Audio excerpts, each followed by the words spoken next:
In the West, they got a movement called Wokeness, where you are super sensitive about other people's issues and you become hypersensitive when other people somehow or others say things or mention things or refer to you without the respect which you or your super subgroup feel you are entitled to. It leads to very extreme attitudes and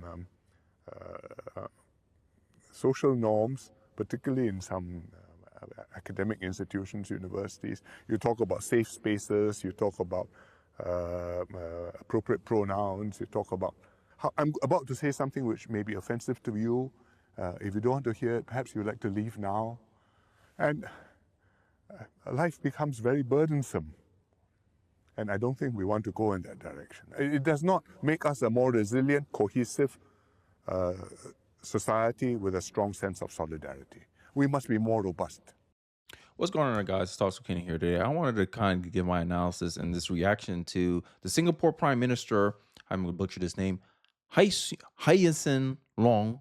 Before believes that wokeness and PC culture corrodes society and institutions it affects.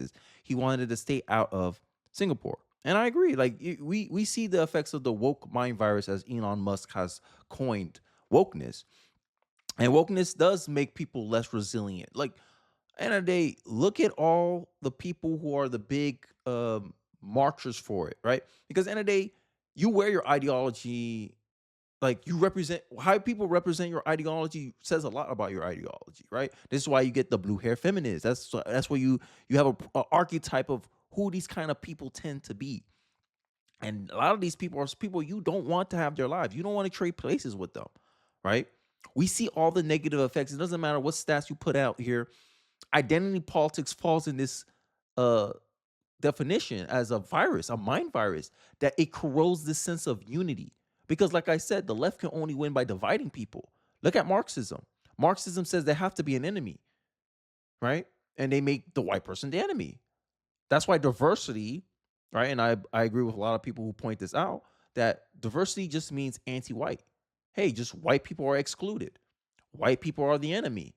Everyone galvanize over the fact that the white person is supposed to be your enemy, right? Look the other way when black people attack Asians because that don't hurt. Oh no, that's these people are in the coalition. We don't want any infighting amongst each other. This is why my argument is that if you take white people out of the conversation, a lot of these people, there's no unity. Even amongst black folks, there's no unity. Because when white people are not in the picture, what do black folks do to each other? 5 times. They kill each other at a 5 time higher rate than other groups of people kill each other. Make that make sense. But then you got Roland Martin out here telling black people, oh my God, look, crime is up 10%. Hate crimes are rising. But then he's the same guy that said that, oh, crime is not rising. Crime is actually going down. But then there's an increase in instances of hate crime or racial crimes that he called it. Now he's like, oh my God, we got to be concerned about this. Talking out of both sides of their A because they want to push a narrative. And this is the problem with the mainstream media. This is why people don't trust the mainstream media. And I'm starting to get like curious about what people think around the world because like what everything he said was facts. Straight minute of straight fire. Take your mark. A practical guide for defending women, girls, and biological truths. Right? Like look at these opinions that have to come out. Like this is Looney Tune world. Like imagine telling the founding fathers, hey, instead of having robust debates about the future of our party, future of our country, economics, what is a better system, how can we make America a better society, better country, we're debating on what is a woman. We're debating on whether a man should be allowed to compete with women. We're debating on if fathers are a social construct. Like this is the type of idiocy we're complaining about. Literally, we're a country built on theories of John Locke, natural law. What the government didn't give to you, the government cannot take. Your right to speech, you can say anything you want. The government has no right to make you be quiet. They can use force, they can threaten you to be quiet, but end of the day, they can't stop you. They'll just make it very hard for you to speak. This is why the government loves censorship. Right? Right? Over 60% of independents support deporting illegal immigrants, polls find. The left is not going to cover this. The woke mind virus says, hey, who cares about sovereignty of a country? Asylum is a human right. No, it's not. Seeking asylum is not a human right. That's a privilege. Because if you look at all these other countries around the world, like Japan, you know what? You're not entitled to their country. Every country is allowed to be entitled to have their borders. Congress just sent billions of dollars of taxpayer money to a corrupt country called Ukraine to defend their borders, to subsidize and help their business environment. A wall that was supposed to be built in Ukraine using American taxpayer dollars, come to find out it never got built and all the money just magically disappeared. This is why I say foreign aid seems more and more likely to me to be a money laundering scheme for our politicians to get kickbacks and money. They probably got some accounts in Ukraine. Who knows? This is just me speculating. But a country, Americans, taxpayer dollars, majority of them want illegal immigrants out. And what Joe Biden is doing, he's doing everything he can to keep illegals in this country. For what reason? Because he put his party over his country. This is why I said nationalism needs to come back. Patriotism needs to come back. Nationalism needs to come back. Nationalism is in the sense that, hey, this is our country. Our politicians should work in the interest of this country, not this globalist, not for the world order, not these NGOs, right? Worrying about things that's outside of their power. Oh, we're going to fix climate change. How's that working out for you? We only contribute 4% of the carbon emissions in the world, and you think you can fix it? You think making us all stop emitting carbon is going to fix anything? Like, is this craziness that we have been affected? Like, this is mouse utopia type stuff. I think we have gotten so comfortable now as a society, as a group, as a species, that now we're inventing our own problems. And that's what essentially what wokeness is. Being hypersensitive about an imagination of problems that you think is real. You're talking about how black people are disproportionately uh go in jail, even though they make up 30% of the population. They're half the prison population. But you don't want to have the conversation about how they commit 52% of violent crimes. You don't want to talk about how black victims are overrepresented if they're only 30% of the population, but they make up 36% of victims of violent crime. You don't want to have that conversation. All the data points I point suggest that it's due to the behavior of black men that is why they happen to be half of the prison population. But no, what wokies like Joe Biden will tell you is that it's the system's fault. It's systematic racism. They put into law things that will demonize blackness. They hide behind these racial narratives, these racial language, to paint a picture for people to be emotional, for people to be reactionary. Black people vote 90% for the Democratic Party merely as a reaction to a perceived attack on them. It gets credence to what he said. Wokeness, this woke mind virus stuff, it is destroying our national cohesiveness. I already pointed out, identity politics was the worst thing to ever happen in our country. California school districts will pay $365,000 to a teacher they fired for bucking transgender policy, which I think this is political, right? We want to keep politics out of schools, right? But people in the middle, this is my problem with centrists. They're so much of a fence sitter, they don't actually want to take a side. You imagine if a school fired a teacher for not teaching the Bible in class. Everyone will be in uproar over this. But a California school district who has to pay $360,000 to a teacher for not wanting to teach that men can be women and women can be men. Not want to expose impressionable minds